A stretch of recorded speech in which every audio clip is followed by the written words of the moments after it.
Exacto. Entonces, para dar un contexto breve de la situación de México, para los colegas que están de fuera, México es el país que en términos de emisiones por uso de combustibles fósiles es el que más emite en Latinoamérica. Y sin embargo, hemos hecho desde, sobre todo principios de esta década, varios esfuerzos en términos de tratar de hacer algo al respecto por reducir estas emisiones. Entonces, como ejemplo, tenemos una Ley General de Cambio Climático y con metas, o en asociado a eso, con metas de mitigación para todos los sectores para el año 2030 y 2050. Y como se ha mencionado desde el primer día, somos signatarios de la Convención de París, del Acuerdo de París. Y para el sector forestal no hay muchas actividades muy bien definidas respecto a cómo van a intervenir en esto de la reducción de emisiones, pero a una que se comparte con otros países es llegar a una reducción de tasa de deforestación neta cero para el 2030. México, y esto también se presentó al principio, es actualmente considerado el sector uso de suelo, cambio de uso de suelo y bosques como un sumidero neto. Sin embargo, y esto es algo de lo que también ya estuvo platicando Craig en su presentación y también Eder, es algo clave es no nada más decir que somos un sumidero, sino qué va a pasar, cuáles han sido esos agentes que han generado o estos procesos que generan que seamos este sumidero y cuáles son los posibles drivers para que esto cambie en el futuro. Y si bien los modelos no son la única manera en términos de, o sea, modelos más sofisticados no es la única forma, hay muchas maneras de hacerlo, sí necesitamos poder tener estas herramientas que nos ayuden a diseñar y priorizar nuestras acciones de mitigación. No cualquier acción de mitigación ni en cualquier lado va a tener el mismo efecto.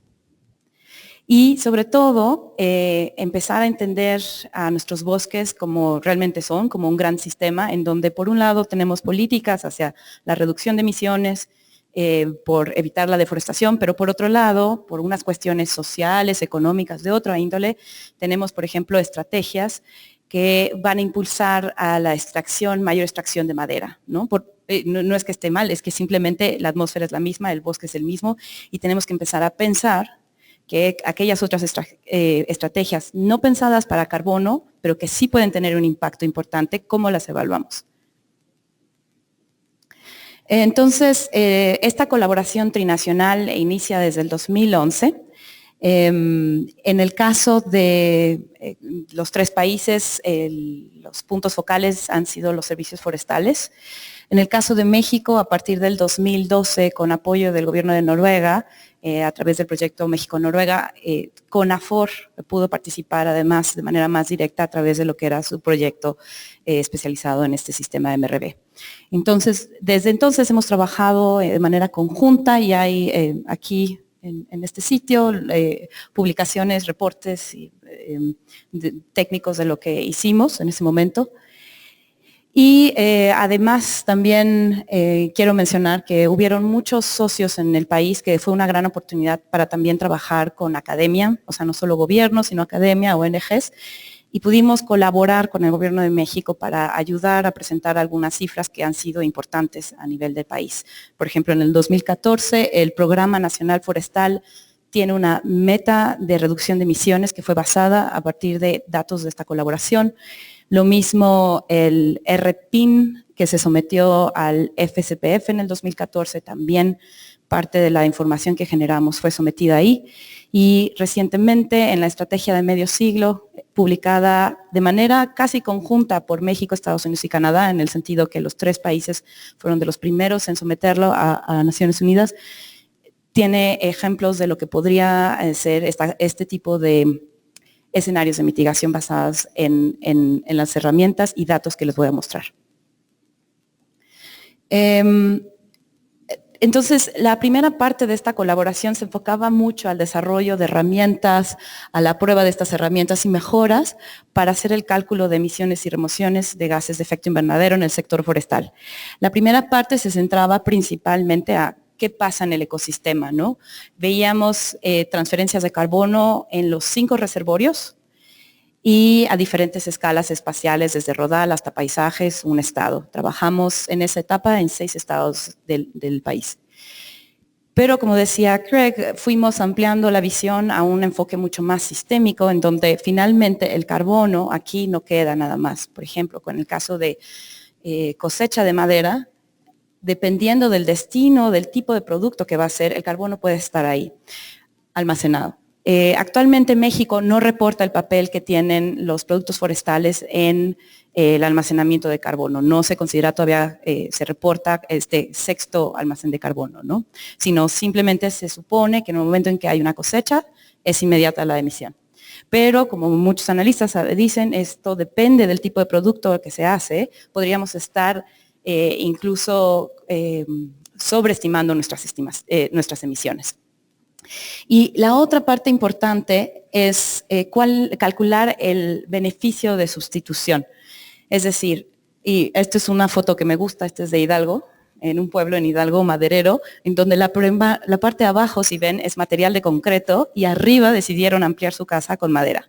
Esto es una manera muy sencilla de mostrar que sí podemos hacer las cosas un poco diferentes, y entonces esto quiero mostrar es, empezamos a evaluar si en lugar de utilizar materiales que pueden ser de mayor emisión asociada de CO2, empezamos a cambiar y promover más industrias para el uso de la madera en productos de larga duración. Entonces, ¿cuál sería el beneficio de sustitución? No solo es mantener carbono por más tiempo, sino en lugar de usar algo que emite más, utilizar madera. Los sitios donde trabajamos eran áreas piloto para probar diferentes tipos de escenarios en cada uno de los países. Cada uno de los representantes de gobierno tomaron la decisión de dónde iban a desarrollar estos pilotos y qué tipo de escenarios iban a simular. Entonces, aquí nada más muestro rápidamente los 2 sitios de Canadá, en British Columbia y en Ontario. Acá es en el norte de Wisconsin, Carolina del Sur, y en México, más adelante explico por qué, se eligió Durango y Quintana Roo. Como digo, estas decisiones fueron realizadas por cada gobierno, en consulta específica aquí con la Comisión Nacional Forestal. Hay diferentes formas de proyectar hacia el futuro cuáles serían las emisiones asociadas a no hacer nada, ¿no? Si las cosas que ocurren actualmente en el bosque, sus tasas de crecimiento, manejo, etcétera, siguen igual, en el futuro, ¿cómo sería? Siguen igual en el pasado que en el futuro. Nosotros, como país, hemos sometido un nivel de referencia, como ya se ha mencionado, que proyecta las emisiones del pasado hacia el futuro y es una línea fija. Lo mismo también se han hecho en estudios nacionales del Instituto Nacional de Ecología. Sin embargo, reconocemos también que el sistema forestal, y Francisco estaba mencionando un poco eso, es muy dinámico. No es suficiente decir, son 10 millones de toneladas hoy, han sido en promedio los 10 últimos años y va a seguir. Eso es una primera aproximación, pero realmente este sector es muy cambiante.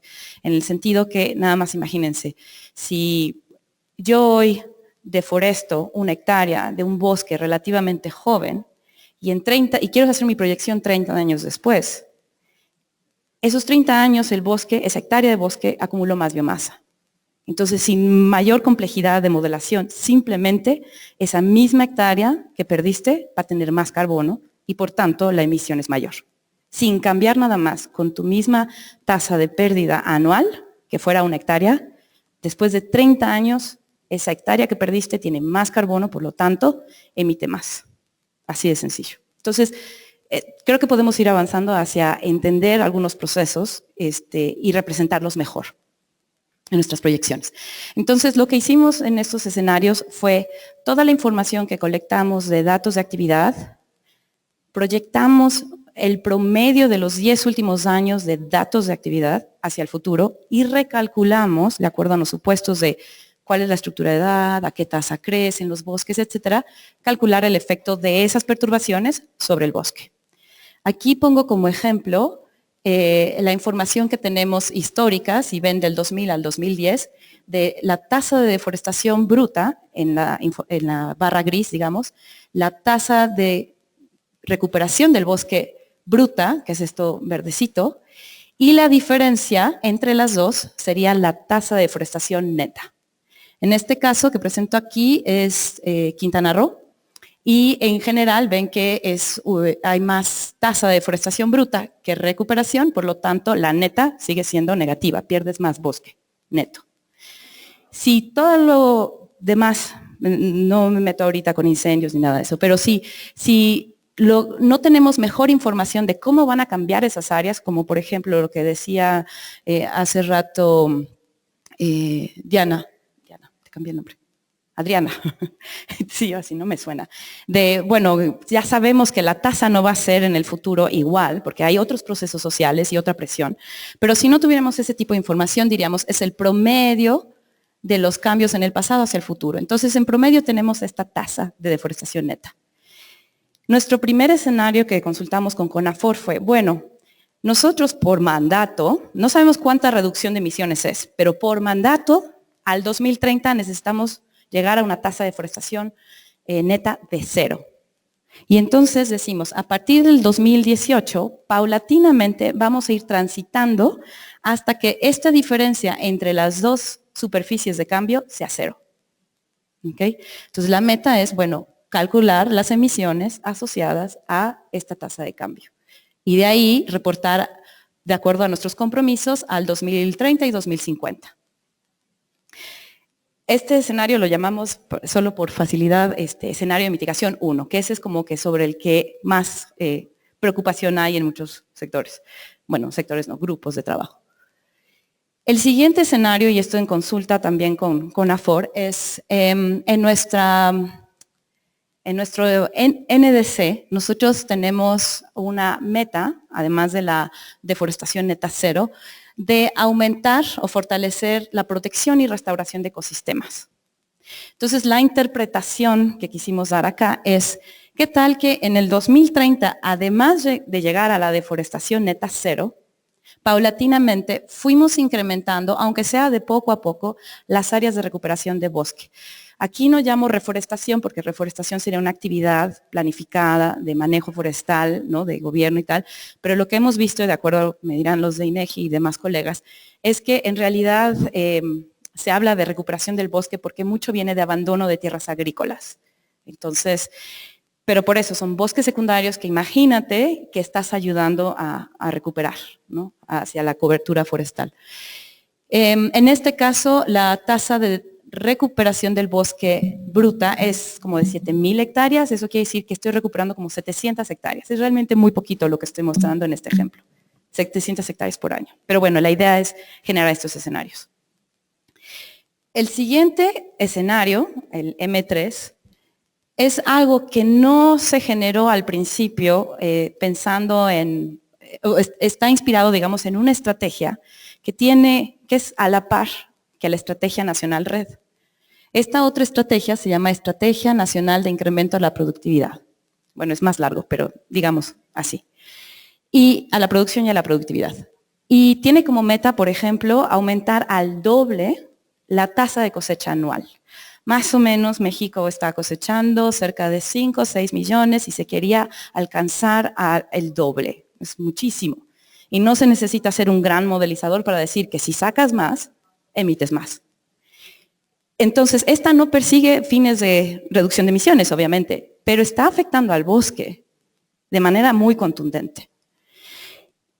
Para ver y ser justos con el valor que puede tener una estrategia como esa en términos del mundo del carbono, es, bueno, vamos a generar 4 subescenarios. El primero, la primera combinación de supuestos es, aumentamos, en nuestro escenario no quisimos ser tan drásticos con el aumentar al doble, sino dijimos vamos a aumentar un 50%, paulatinamente al 2030. En 2030 ya aumentaste tu cosecha y además fuiste cambiando tus bosques. Cada vez que cosechabas, cambiaban a una curva de crecimiento mucho más rápida, hacías aumento de productividad. Los detalles se los podemos explicar después. Y el supuesto era, ¿qué tal que simplemente aumenta un 50% el flujo de productos forestales, o sea, del bosque a productos forestales, pero no cambio la proporción histórica entre productos? Es decir, si históricamente yo tenía un 70% de toda mi cosecha que va a madera de acerrío, Sawnwood, entonces lo voy a dejar igual. Y si era un 10%, o más bien un 30% pulp and paper, ¿no? Pulpa para papel, lo dejo igual.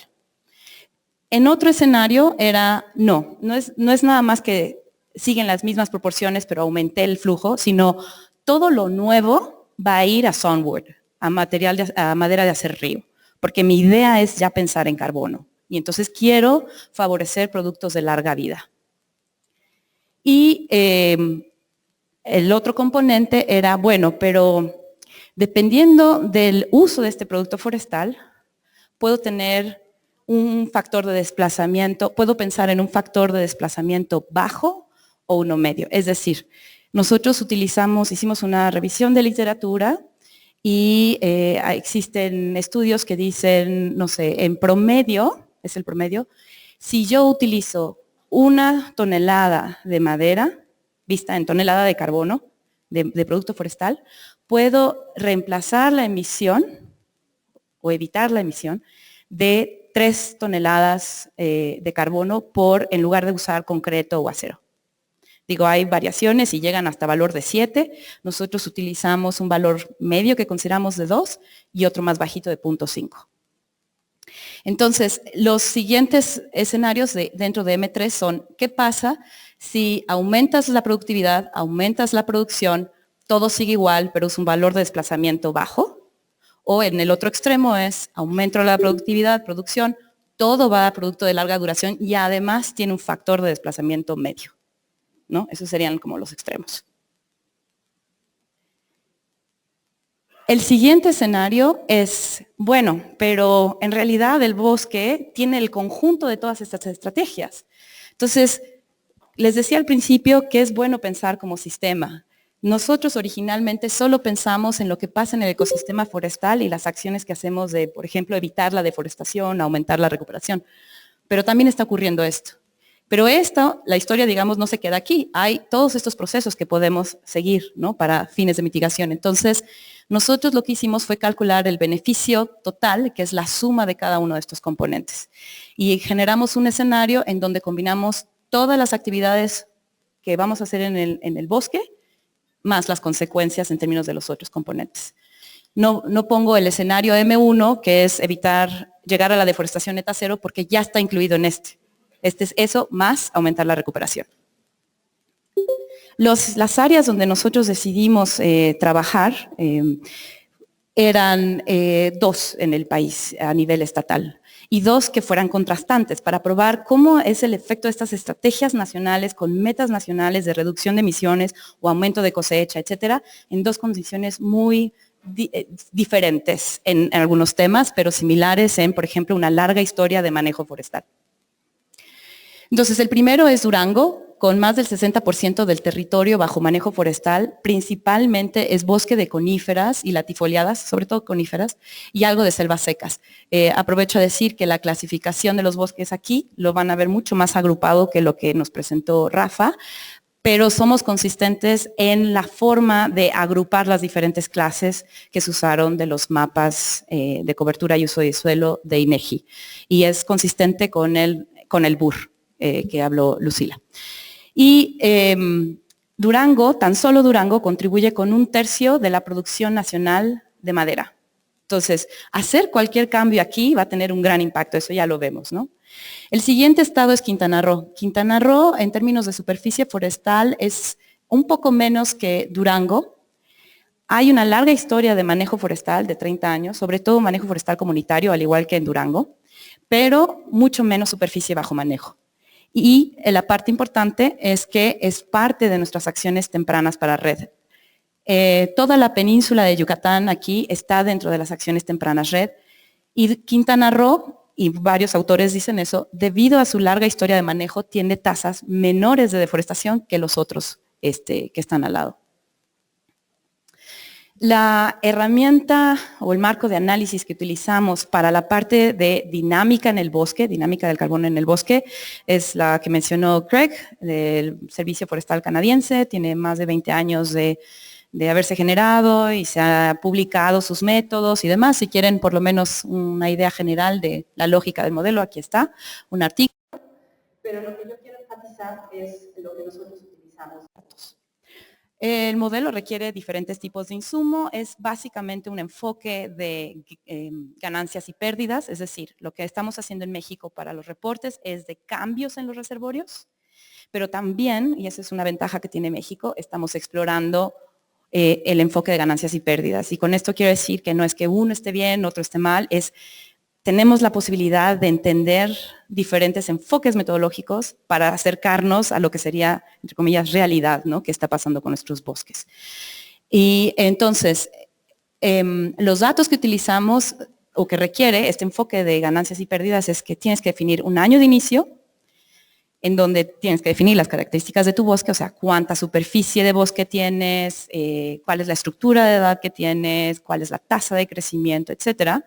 Para eso utilizamos, y gracias que presentaron antes estas cosas, porque me van a ahorrar, un enfoque de modelación para generar las curvas de incremento a partir de los datos del Inventario Nacional Forestal, medición y remedición. Si quieren más detalles, pregúntenle a Craig, pero es un poco lo que explicaba Osvaldo y a partir de estas discusiones, de hecho, también esta parte de recuperación de bosques se adopta estas como enfoques.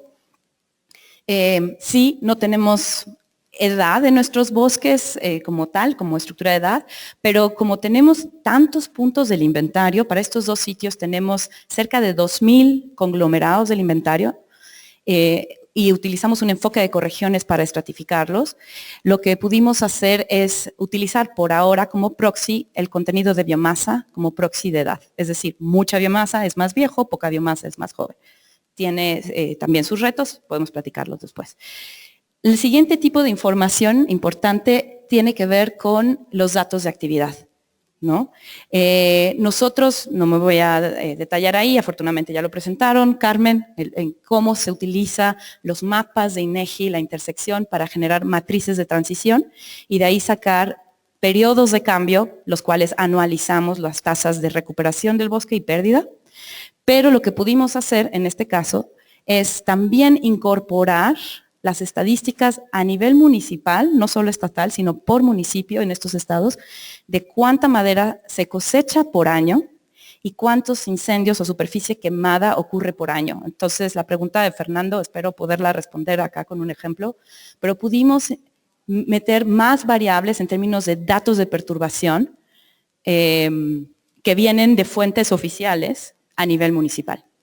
Y por último, este modelo es prácticamente un modelo empírico, pero tiene una pequeña parte de enfoque de modelos de procesos para aspectos de tasas de descomposición ajustados a la temperatura media anual a nivel de ecorregión. Lo importante aquí es que los principales como grupos de datos, dos de los principales, están basados principalmente en nuestros datos nacionales, que son los mismos que utilizamos para nuestro sistema de monitoreo nacional. Es la misma base, pero acomodados de una forma diferente por el tipo de enfoque que usamos. El otro marco de modelación que utilizamos que se acopla con esto es uno, también desarrollado por el Servicio Forestal de Canadá. Aquí tienen el nombre, un poco amigables siempre, pero bueno. Y pueden leer más de la referencia del modelo aquí. Pero la idea de este modelo es simplemente, no son modelos muy sofisticados en el sentido que imagínense muchas hojas de Excel, pero con una interfase bonita para seguir el destino del carbono una vez que un rodal es seleccionado para corta y tuvimos afortunadamente información de estudios con aserraderos en estos dos estados. Una vez que el área de corta está elegida, hay una eficiencia en la corta. Eso quiere decir que, por ejemplo, en el caso de coníferas de Durango, suele ser el 80% llega al aserradero, pero el resto se queda, puntas, ramas, hojas, como material de desperdicio en el campo. Y esto va a seguir una tasa de descomposición, ¿no? Esto se va al aserradero. Luego fuimos con esta misma información local, la información de los diferentes productos que se van a generar, tienen también una eficiencia, ¿no? En este caso como del 59% y lo demás es material que queda en el aserradero que puede servir para bioenergía, por ejemplo. Y después estos datos de cuánto, una vez que el producto acaba su tiempo de vida, ¿qué pasa con eso? No teníamos un estudio, pero hablando con el encargado de CONAFOR de esta parte, nos decía, bueno, el mejor opinión de experto, vamos a poner que 50% se quema inmediatamente y 50% se queda en los rellenos. Para la parte de cuánta madera se cosecha por año, por municipio, pues teníamos esas estadísticas, pero no teníamos a nivel municipio cuánto se produce de papel, sino eso era una estadística por estado. Entonces pudimos usar esa información a nivel estatal. Bueno, y para el tiempo de vida media utilizamos valores IPCC, ¿no? Entonces, lo máximo es un tiempo de vida media de 35 años. Adelantándome un poco, si pensamos en oportunidades y querer entender, de mejora de datos y querer entender el papel de los productos forestales, podríamos mejorar este tipo de estimación. Es decir, a lo mejor un material para hacer una casa dura mucho más que esto, que 35 años. Y por último, el factor de desplazamiento que ya había explicado, un valor bajo y uno medio. Lo que muestro ahora es la estimación que hicimos para la parte histórica. Ruth, espero no te moleste que no voy a presentar bandas de confianza, pero sí hicimos eso antes, no voy a presentarlo aquí. Hicimos Monte Carlo también, pero no lo voy a presentar acá. Variando el componente de datos de actividad, variando la parte de crecimiento y variando la parte de descomposición. Pero bueno, después del disclaimer, lo que ven en la parte de abajo de la gráfica es la contribución año a año de cada tipo de perturbación. Si se fijan en la parte de verde, la parte más abajo es deforestación, esto es en el caso de Durango, la verde clarita es recuperación del bosque, varía en estos periodos y simplemente anualizamos, ¿no? Son promedios.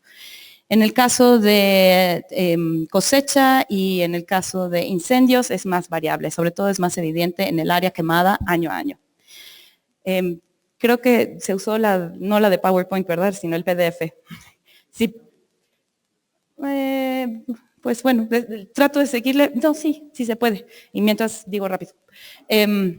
Lo que pasa es que creo que puede ser como mucha información y quería como irla presentando un poquito en pasos. Pero con toda esa información, recuerden, en el tiempo 1 tengo una distribución de bosque y tengo una distribución de su clase de edad. En el caso de Durango, lo que nosotros obtuvimos a partir del análisis de datos del inventario es que la estructura del bosque es mucho más homogénea, es más hacia even age. Y eso es de esperarse porque es un área bajo manejo por más de 3 décadas, entonces tiene esa estructura. En el caso de Quintana Roo, eran bosques mucho más jóvenes, esta forma de J invertida, y esto ya te habla, ya puedes ir pensando en que la tasa de crecimiento en un bosque joven tiene que ser más alta, la tasa de absorción tiene que ser más alta, y en el caso de los bosques de Durango es más baja en general por cuestiones de ecorregión, pero también por la estructura de edad. Entonces ya podemos empezar a pensar en qué tipo de implicaciones tienen esto. ¿Sí se podrá o está complicado? Bueno, lo que va a mostrar es que como es mucha información y más adelante prefiero como ponerla por partes. Entonces, una vez que fuimos agregando la información, partimos de la condición inicial y tenemos nuestras tasas de crecimiento que van a ir variando, gracias, año a año, y van a ir variando, por eso quería hacer esa pausa, en función de la edad, ¿no? Lo que les decía. Y con esa información y las perturbaciones pudimos calcular por cada uso de suelo y transición cuál es la emisión o remoción asociada. Entonces vemos aquí abajo, siguiendo la convención, esto en negativo son remociones de gases de efecto invernadero, en positivo son emisiones. Vemos las variaciones en el bosque que permanece como bosque, ¿no? Debido principalmente a cambios de incendio y también de cosecha.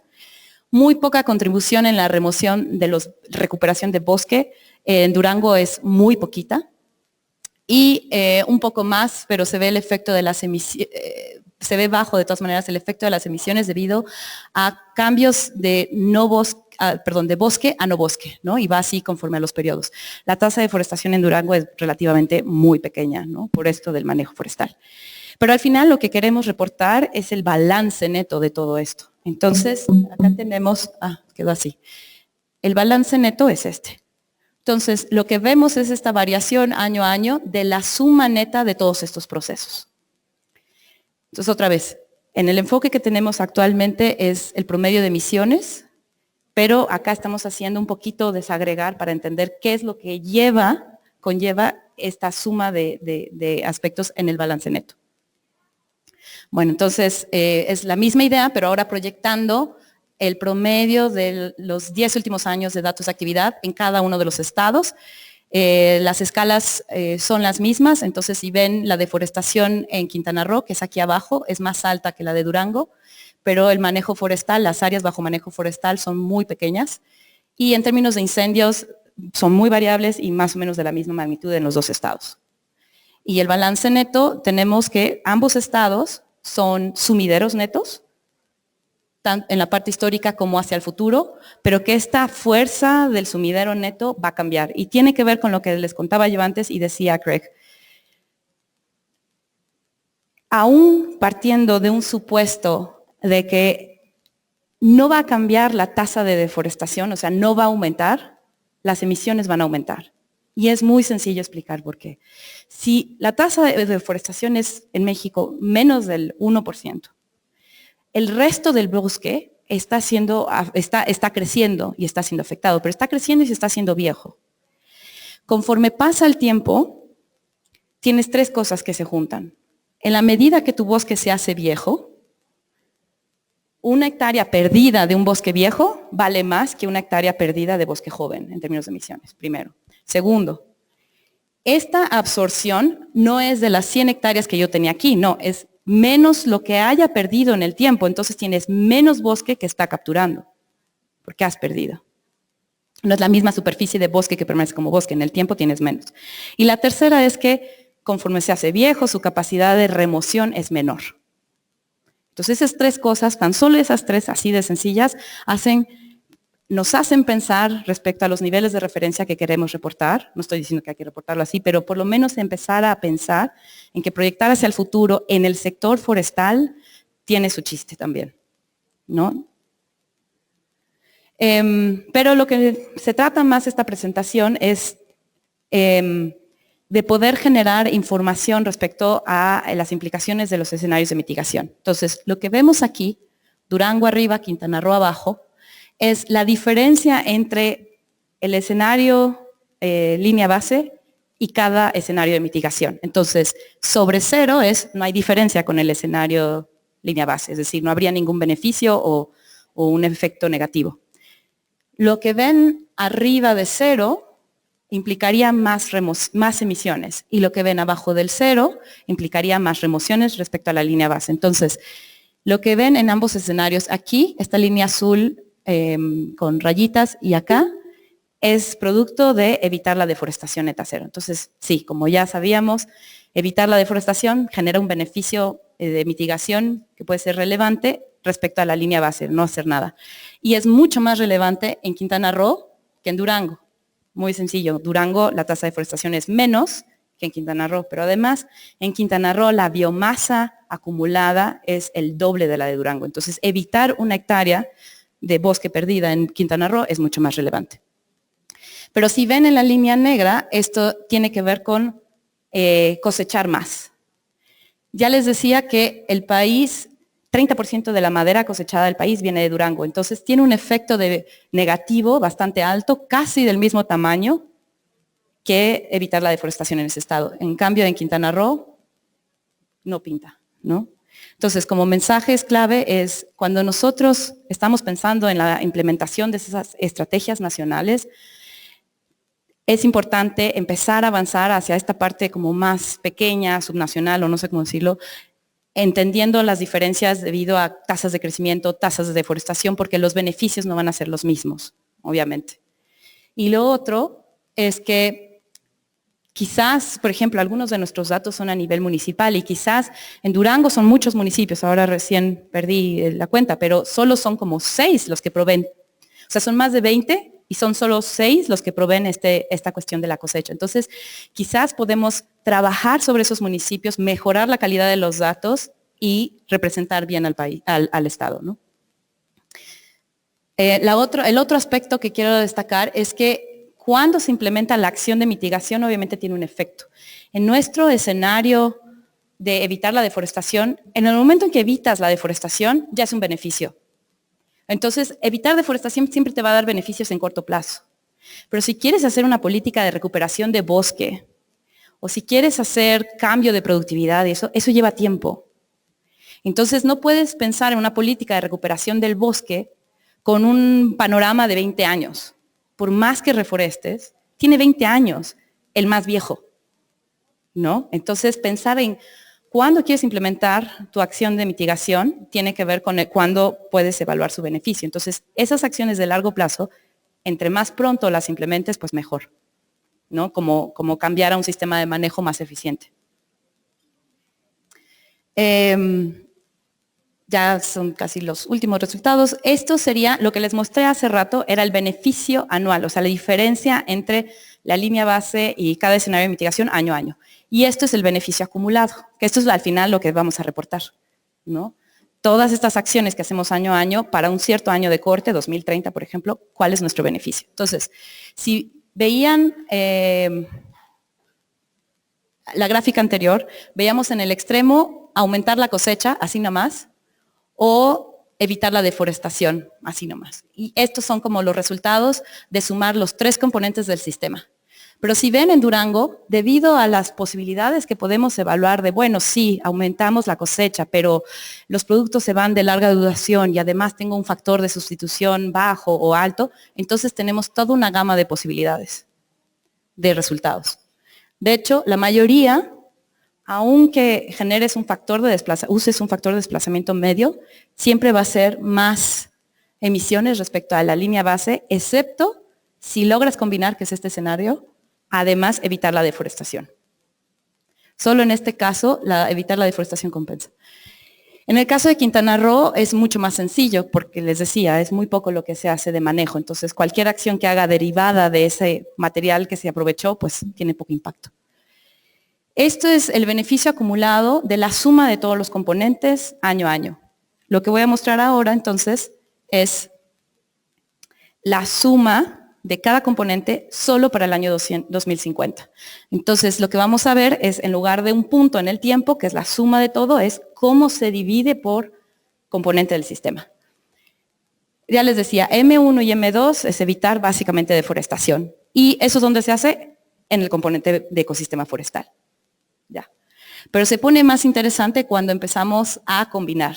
Entonces, este es en el escenario en donde si aumentamos la cosecha de 50%, entonces lo verde está igual, pero si se fijan estas barritas negras, es la suma neta de todos los componentes. Entonces vemos que en la columna A tenemos un escenario en donde la proporción de cómo se distribuyen los productos no ha cambiado respecto a la línea base. Entonces cosechamos más, tenemos más emisión, eventualmente, punto.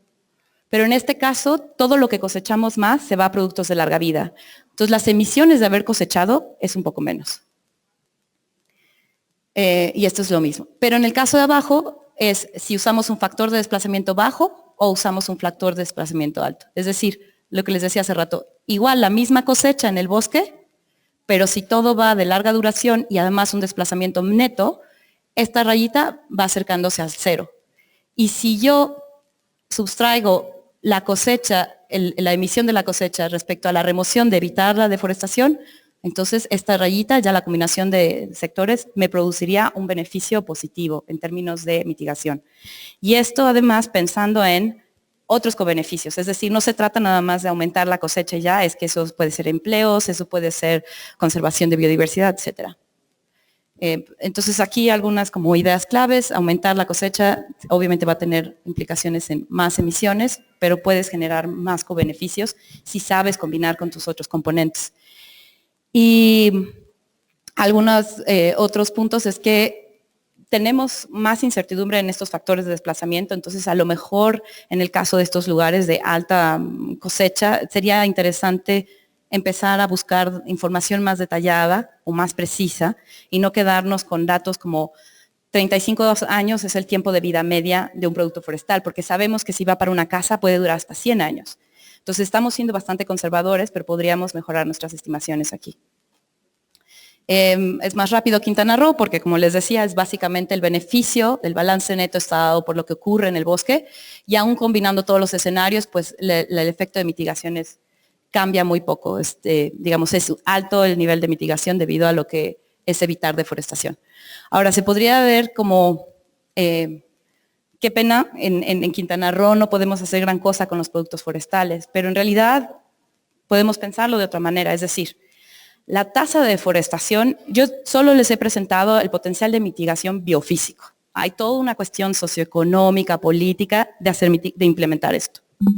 Pero sí podemos empezar a entender, bueno, tengo hasta cerca de 100 millones de toneladas de CO2 equivalente acumuladas al 2050 si evito la deforestación a la tasa histórica. Si llego a la deforestación neta cero, más bien. Y en la realidad de nuestros países es que casi toda la gente vive en los bosques. O sea, lo que decía Francisco hace rato de visibilizar el sector verde dentro de la reducción de emisiones es compleja por una razón. La proyección de emisiones fijas no es suficiente, pero la otra es que acciones ahí pueden generar co-beneficios muy importantes, más allá de la reducción de emisiones, ¿no? Entonces, visto de otra manera, todo este potencial tenemos para hacer más cosechas, ampliar las áreas bajo manejo, es decir, la forma en que podemos reducir la deforestación podría ser intensificando las áreas agrícolas y pecuarias y teniendo menos impacto sobre el bosque, pero también haciendo un mejor manejo del bosque, incentivando a un mejor uso del bosque que evitaría la conversión. Y aunque generaría emisiones, tendríamos todo este espacio para poder jugar en términos de cuánta superficie más, cuántos aserraderos más, etc. Entonces, lo que quiero decir aquí también es, no hemos considerado aspectos como degradación forestal, que ya decía desde el primer día, depende, o sea, degradación es un resultado de muchos procesos, o tala ilegal, que puede ser importante. Pero si pensamos en ampliar las áreas bajo buen manejo forestal, podríamos estar también generando beneficios en términos de evitar aspectos como esto, como la tala ilegal, al tener un mejor manejo en el área. Entonces, para terminar, lo que hemos presentado aquí nos ha permitido identificar diferentes enfoques que pueden implementarse para lograr la mitigación y adaptación de cambio climático en el sector forestal en México. Partiendo de un enfoque de sistemas, que creo que eso es importante resaltar, que nos hemos por años enfocado nada más en lo que pasa en el ecosistema, pero tendríamos que pensar un poco más allá. Lo siguiente es que presentamos algunos ejercicios de qué implicaría implementar estrategias nacionales de reducción de emisiones, porque llegar a la deforestación neta cero es solo un proxy de reducción de emisiones. Lo que vimos en este estudio es, aún en el caso de Quintana Roo, llegar al 2050, ese beneficio acumulado sería una reducción del 24%. Entonces, hay que pensar en más estrategias, hay que pensar en más opciones. Y esto ha sido un ejercicio interesante de colaboración entre diferentes comunidades que no siempre están participando de manera conjunta en México. En México, a diferencia de Estados Unidos y Canadá, los servicios forestales tienen su área de investigación de muchos años y nosotros hemos colaborado a través de proyectos como el México-Noruega y ahora la Unidad Técnica en desarrollar esas áreas, pero nos falta, tenemos que basarnos mucho de la experiencia de los investigadores de la academia aquí para ciertos aspectos de evaluación. Hemos mostrado en estos dos ejemplos cómo sería importante empezar a desarrollar portafolios de mitigación y que depende de en qué momento implementes la acción y en qué momento lo evalúas, obviamente la combinación de cuál es el mejor escenario puede ser diferente. Utilizamos la información mejor, científicamente más robusta, la mejor que esté disponible. De acuerdo, Fernando, si metes porquería al modelo sale porquería, pero el ejercicio que hemos hecho nos permite evaluar con los mismos datos de nuestro Sistema Nacional de Monitoreo las implicaciones a futuro de ciertas acciones. Entonces, si es lo mejor que hay, pues bueno, o sea, no es como que no es solamente las incertidumbres asociadas al enfoque de moderaciones, es que es los mejores datos que tenemos y transparentando, documentando cada paso, creo que eso se vale, ¿no? Y otros aspectos que hemos hecho y que no voy a presentar aquí es como evaluar si la tasa de deforestación, ahora que estuvimos discutiendo ayer, no fuera la que hemos visto con INEGI, que hubiese sido subestimada. Lo que hicimos fue generar un ejercicio de todos los escenarios corridos, pero en donde aumentamos la tasa de deforestación al doble. Y la tasa neta de reforestación, la tasa bruta de recuperación del bosque también la aumentamos, de manera que la tasa neta de deforestación es la misma, pero las magnitudes brutas son mayores. Lo que vimos, con toda la incertidumbre que puede haber en esto, es que aún haciendo estos ejercicios, el orden de selección de cuál es el mejor escenario no cambia. Cambiarán los valores absolutos, que era a lo que se refería Craig, pero el orden de prioridad de los escenarios y las acciones y lo que hemos aprendido no cambia. Entonces eso también es importante, creo. Y entonces, bueno, algunos de estos aspectos ya lo he dicho, pero como primeros ejercicios de empezar a ver aspectos más dinámicos de los bosques, incluir los productos forestales, que eso no es algo que hayamos incluido en los reportes. ¿Por qué no trabajar más con el sector energía en términos de sustitución de madera por otras fuentes de energía? Consistente con algunas de las metas establecidas por el Gobierno de México y que quizás podemos también colaborar en un sentido más amplio y no solo carbono en términos de cobeneficios. Y los enfoques que utilizamos sí utilizaban información local de a nivel municipal, pero son estadísticas de INEGI que están disponibles para todo el país. Los enfoques de análisis de los datos del inventario nacional se pueden expandir a otros lugares. Entonces podemos hacer ya más complejos, escenarios más complejos o con más estados, etcétera, como seguir jugando en términos de en qué nivel, cuántos estados clave pueden llegar a una contribución de reducción de emisiones deseada. Y esto es comercial, estamos trabajando en la generación de artículos científicos para cada uno de los países y un artículo síntesis, ojalá podamos compartírselos pronto. Y gracias a todos los colaboradores de todo el proyecto, varios de ellos aquí presentes en la parte de CONAFOR. Y muchísimas gracias.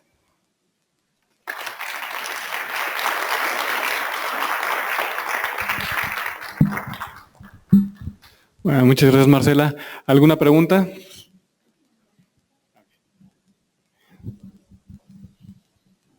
Gracias. Bueno, primero que nada, con lo de cuando decía que basura entra, basura sale, no quería decir que estaba atacando a los modeladores, sino que yo también trabajo en modelación, pero es algo que comúnmente se repite. Es para entender un poco que creo que el modelo de gestión forestal de México ocupa sus bosques naturales para bosques naturales y de ahí extrae madera para todos los insumos que tú, o sea, claro, todos los insumos que tú decías. O me equivoco, porque en Chile la madera que se extrae tanto para hacer papel como para hacer construcciones son plantaciones forestales. Y el bosque nativo que se extrae principalmente es para leña, para uso de calefacción. Entonces, si es así, si entiendo eso, y ustedes tienen la meta de deforestación cero, ¿cómo tú, promoviendo una mayor intensificación de la industria forestal en México para ocuparlo en producción de productos de madera, se conversa o no interfiere a este objetivo de deforestación cero? Y lo otro es que creo que igual que nosotros no estimemos o sobreestimemos las emisiones forestales producto de la deforestación, y cuando, si bien muchos de esos productos no necesariamente se emiten instantáneamente, creo que igual es importante porque podría promover el hecho de que o promueve el hecho de que nosotros frenemos nuestra deforestación por el hecho de que estamos emitiendo más. Esas son las dos cosas que... La primera está muy sencilla. Los bosques manejados aquí no son plantaciones. De hecho, hay muy pocas plantaciones y en el estudio nosotros sí los incorporamos como áreas. Por ejemplo, hicimos reglas en donde decíamos, si ocurre, para evitar justamente la doble contabilidad, si ocurre deforestación, no va a ocurrir dentro del polígono de manejo, porque si hay una pérdida de cobertura ahí es parte del sistema de manejo. Entonces pusimos así unas reglas y te digo, plantaciones nos sirvió también para identificar, pero es muy poquito lo que tenemos de plantaciones en el país. La segunda parte... La segunda parte hablaba de que cómo tú compatibilizas el hecho de promover la industria forestal intensiva, en este caso de bosque nativo de ustedes, con el hecho de que tienen como objetivo la deforestación cero. Es que justo de eso se trataba del proyecto, ¿no? Existen estas dos estrategias nacionales que son paralelas, pero no necesariamente en el bosque, en el terreno, están identificadas sus ámbitos de acción. Quizá la mayor parte de los estados de acción temprana no coinciden con los estados donde hay una gran producción de madera y donde se quiere intensificar. Pero en el caso de Quintana Roo era un ejemplo en donde las dos estrategias se podían implementar. Entonces, justo lo que queríamos hacer es, ¿cuál es el efecto de promover por un lado esta acción sobre el bosque, pero por otro lado, porque no está pensada para reducir carbono, o sea, no el mundo de carbono, aumentar la productividad de producción no está ahí, pero justo, o sea, el punto de esta parte de este escenario era, pero lo tenemos que evaluar, porque el bosque es el mismo y quizás muchos de estos beneficios sobre la gente pueden seguirse viendo buenos si pensamos en algo más que solamente la extracción, si pensamos más allá. Digo, la misma CONAFOR tiene áreas que tienen que ver con estos aspectos de producción y productividad y no necesariamente, no sé, el ingeniero Raúl me puede corregir, ahorita hay una agenda clara conjunta. Red mete manejo forestal sustentable, pero casi nadie lo está abordando. Entonces, para nosotros eran unos primeros pasos de decir, podemos verlo juntos sobre la mesa, estas dos acciones, pero hay que evaluar la magnitud de estas acciones en estos sitios, ¿no?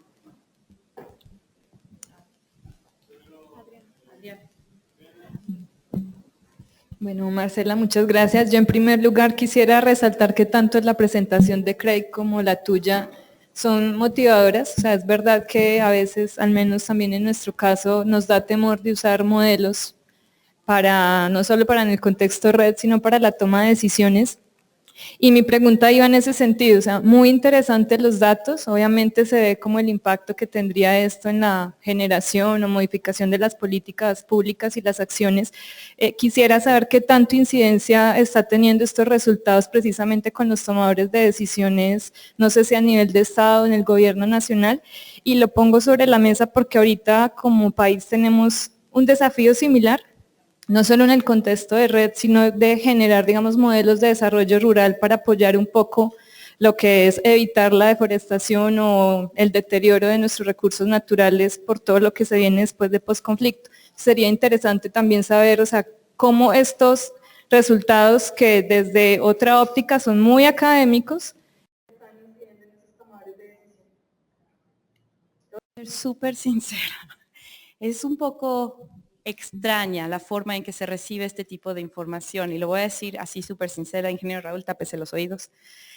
Por un lado, las necesidades de este tipo de información hay. O sea, por ejemplo, cuando el año pasado se pedía para la estrategia de medio siglo, ¿qué cosas hemos hecho para mitigación en el sector forestal? Era, pues estamos avanzando, pero no tenemos un estudio así. Entonces nos pidieron colaborar con 2 páginas de decir lo que ya han hecho, cómo está. Y entonces ahí es cuando dices, qué bien, tenemos ahí un papel para decir, o sea, no es nada de decir, se ha avanzado muchísimo, esto de la estrategia nacional, etcétera. Pero creo que todavía no se ha avanzado mucho en aterrizar el número. O sea, esta acción en campo me va a generar que mi tasa de deforestación se vaya disminuyendo. Eso nos falta. Creo que ahí están los retos. La cosa buena es que actualmente el gobierno para red utiliza un enfoque territorial. Entonces, una vez que se tenga, y no sé si se va a trabajar a nivel municipal, porque esa es una de las iniciativas, o la suma a nivel estatal, es que sobre el terreno se van a ver los diferentes usos, manejos del bosque, etcétera, los demás usos de suelo, y proponer acciones. Pero creo que todavía está en una etapa como temprana en términos de esta acción genera esta consecuencia y en términos de mitigación. Y por eso, otra vez, creo que estos ejercicios pueden ser interesantes porque el enfoque actual que tenemos es, y ustedes también, es cambios en los reservorios, pero no nos dice mucho de los drivers. O sea, es más preciso en el sentido que, sí, pasó de 100 toneladas a 80, perfecto, y esta es mi incertidumbre, perfecto, lo estoy midiendo, bueno, estoy monitoreando y demás, perfecto. ¿Pero por qué? Y nuestra malla no es tan intensa como en Estados Unidos como para poder atribuir esos cambios.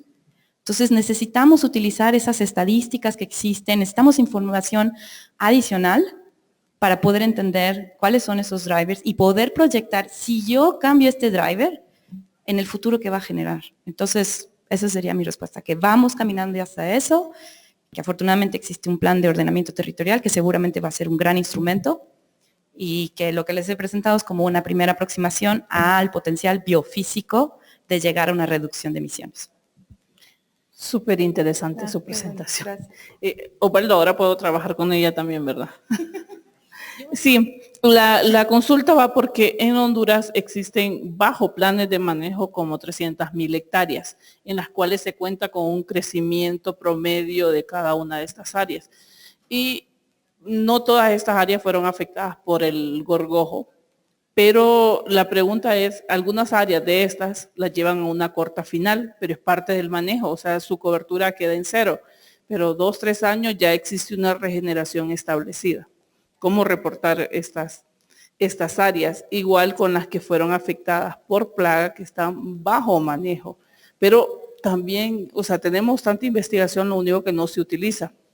Tenemos una red de parcelas permanentes, que es para ver crecimientos, y las tenemos ubicadas en todo el país, una malla completa también, que son rendimientos y crecimientos los que ven. Entonces, ¿cómo podemos hacer el cruce de esta información con la del inventario nacional?